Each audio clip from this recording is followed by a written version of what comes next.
ಗೋಕುಲ್ ಮಸಾಲಾ ರುಚಿ ಮತ್ತು ಸ್ವಾದಿಷ್ಟದ ಪ್ರೀತಿಯ ಸಂಗಮ.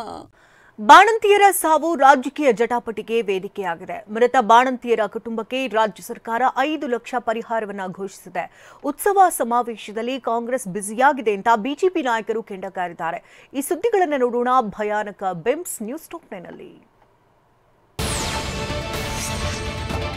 ಬಳ್ಳಾರಿ ಜಿಲ್ಲಾಸ್ಪತ್ರೆ ಸಾವಿನ ಆಸ್ಪತ್ರೆಯಾಗಿದೆ. ಮೃತರ ಕುಟುಂಬದಲ್ಲಿ ಸೂತಕ ಆವರಿಸಿದೆ. 5 ಬಾಣಂತಿಯರ ಸಾವು ಕುಟುಂಬವನ್ನ ದುಃಖಕ್ಕೆ ದೂಡಿದೆ. ಇದರ ಜೊತೆಗೆ ರಾಜಕೀಯ ಜಟಾಪಟಿಯು ಜೋರಾಗಿ ನಡೆಯುತ್ತಿದೆ. ಸಮಾವೇಶ ನಡೆಸುತ್ತಿದ್ದಾರೆ ಅಂತ ಬಿಜೆಪಿ ವಾಗ್ದಾಳಿ ನಡೆಸುತ್ತಿರೋ ಹೊತ್ತಲ್ಲೇ ಕಾಂಗ್ರೆಸ್ ನಾಯಕರು ಸಂಡೂರಿನಲ್ಲಿ ಅಭಿನಂದನಾ ಸಮಾವೇಶವನ್ನ ನಡೆಸಿದ್ದಾರೆ. ಕಾಂಗ್ರೆಸ್ ಸಾಲು ಸಮಾವೇಶ ಮಾಡ್ತಿರೋದು ಬಿಜೆಪಿಗರನ್ನ ಕೆರಳಿಸಿದೆ. ಬಾಣಂತಿಯರ ಸಾವಿನ ಸಂದರ್ಭದಲ್ಲೂ ಹಾಸನದಲ್ಲಿ ಸಮಾವೇಶ ಮಾಡಿದ್ರು. ಕೇವಲ ಉತ್ಸವ ಮಾಡಿಕೊಳ್ತಿದ್ದಾರೆ ಅಂತ ಮಾಜಿ ಶಾಸಕ ರೇಣುಕಾಚಾರ್ಯ ಕಿಡಿಕಾರಿದ್ದಾರೆ. ಇನ್ನು ಯತ್ನಾಳ್ ಕೂಡ ಸಿದ್ದರಾಮೋತ್ಸವದಲ್ಲಿ ಕಾಲಹರಣ ಮಾಡ್ತಿದ್ದಾರೆ ಅಂತ ವಾಗ್ದಾಳಿ ನಡೆಸಿದ್ದಾರೆ. ಉಸ್ತುವಾರಿ ಸಚಿವರು ಭೇಟಿ ಕೊಟ್ಟಿಲ್ಲ ಅಂತ ಪ್ರಹ್ಲಾದ್ ಜೋಶಿ ಗುಡುಗಿದ್ದಾರೆ. ಆರೋಗ್ಯ ಸಚಿವರು ಹೋಗ್ತಾರೆ, ಇಲ್ಲ ಉಸ್ತುವಾರಿ ಸಚಿವರು ಭೇಟಿ ಕೊಡಲ್ಲ, ಮೆಡಿಕಲ್ ಎಜುಕೇಶನ್ ಮಿನಿಸ್ಟರ್ ಹೋಗಲ್ಲ. ಈ ರೀತಿಯಾಗಿ ಅತ್ಯಂತ ಬೇಜವಾಬ್ದಾರಿತವಾಗಿ ವರ್ತಿಸಿ ಅಲ್ಲಿಂದ ಕ್ಲಿಯರೆನ್ಸ್ ಸಿಕ್ತು, ನಾವು ಇದು ಮಾಡಿದ್ವಿ ಅದು ಮಾಡಿದ್ವಿ ಅಂತ ಹೇಳುವಂಥ ಒಂದು ಪ್ರವೃತ್ತಿ ಏನದಲ್ಲ, ಇದು ಸರ್ಕಾರಕ್ಕೆ ಶೋಭೆ ತರುವುದಲ್ಲ. ಬಾಣಂತಿಯರ ಸಾವಿನ ಪ್ರಕರಣವನ್ನ ಸರ್ಕಾರ ಗಂಭೀರವಾಗಿ ಪರಿಗಣಿಸಿಲ್ಲ ಅಂತ ಜೋಶಿ ವಾಗ್ದಾಳಿ ನಡೆಸಿದ್ದಾರೆ. ಇದಕ್ಕೆ ತಿರುಗೇಟು ಕೊಟ್ಟಿರುವ ಕೃಷ್ಣ ಬೈರೇಗೌಡ ಗಂಭೀರವಾಗಿ ತೆಗೆದುಕೊಂಡಿದ್ದೇವೆ ಅಂತ ಹೇಳಿದ್ದಾರೆ. ಬಾಣಂತಿಯರ ಸಾವು ಆಗಿರೋದು ನಿಜವಾಗ್ಲೂ ಕೂಡ ದುರಂತ, ದುರಾದೃಷ್ಟಕರ. ಇದನ್ನು ಮಾನ್ಯ ಮಂತ್ರಿಗಳು ತುಂಬ ಗಂಭೀರವಾಗಿ ತೆಗೆದುಕೊಂಡಿದ್ದಾರೆ ಮತ್ತು ಸರ್ಕಾರನೂ ಕೂಡ ಅಷ್ಟೇ ಗಂಭೀರವಾಗಿ ಇದನ್ನು ತೆಗೆದುಕೊಂಡಿದೆ.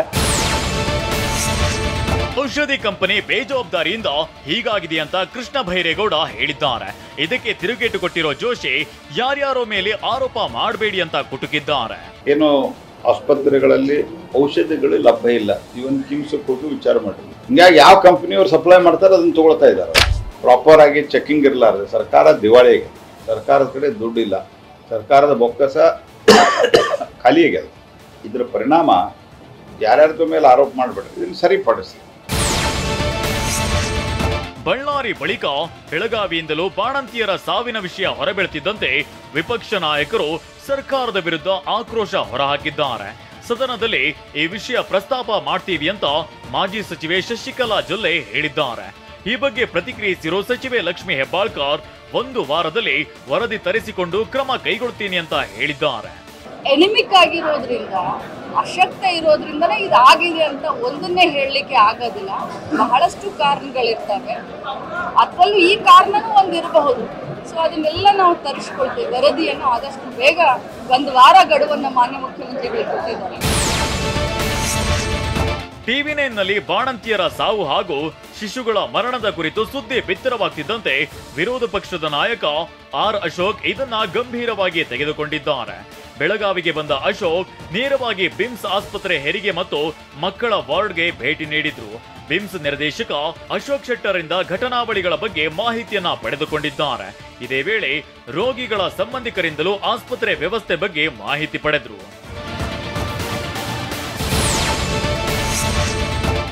ಬಳಿಕ ಮಾತನಾಡಿದ ಆರ್ ಅಶೋಕ್ ಕಾಂಗ್ರೆಸ್ ಸರ್ಕಾರದ ವಿರುದ್ಧ ವಾಗ್ದಾಳಿ ನಡೆಸಿದ್ದಾರೆ. ಮೆಡಿಕಲ್ ಮಾಫಿಯಾದ ಕಪಿಮುಷ್ಟಿಯಲ್ಲಿ ಸರ್ಕಾರ ಸಿಲುಕಿದೆ. ಡ್ರಗ್ ಮಾಫಿಯಾ ಕಳಪೆ ಔಷಧ ಪೂರೈಕೆ ಮಾಡ್ತಾರೆ. ಇಡೀ ರಾಜ್ಯದಲ್ಲಿ ಬಳ್ಳಾರಿಯ ಘಟನೆ ಎಲ್ಲೆಲ್ಲಿ ಆಗಿದೆ ಸರಿ ಹೋಗ್ಬೇಕು ಅಂದ್ರೆ ಹೈಕೋರ್ಟ್ ಜಡ್ಜ್ ಅವರ ಸಮ್ಮುಖದಲ್ಲಿ ತನಿಖೆ ಆಗ್ಬೇಕು. ಸದನದಲ್ಲಿ ಧ್ವನಿ ಎತ್ತಲು ನಿಲುವಳಿ ಸೂಚನೆ ತರಲು ತೀರ್ಮಾನ ಮಾಡಿದ್ದೇವೆ ಅಂತ ಹೇಳಿದ್ದಾರೆ. ಸದನದಲ್ಲಿ ಈ ವಿಚಾರವನ್ನ ನಾವು ನಿಲುವಳಿ ಸೂಚನೆ ಮುಖಾಂತರ ಪ್ರಸ್ತಾವ ಮಾಡ್ತೀರಿ. ದೊಡ್ಡ ಹೋರಾಟವನ್ನು ಕೂಡ ನಾವು ಮಾಡ್ತೀವಿ.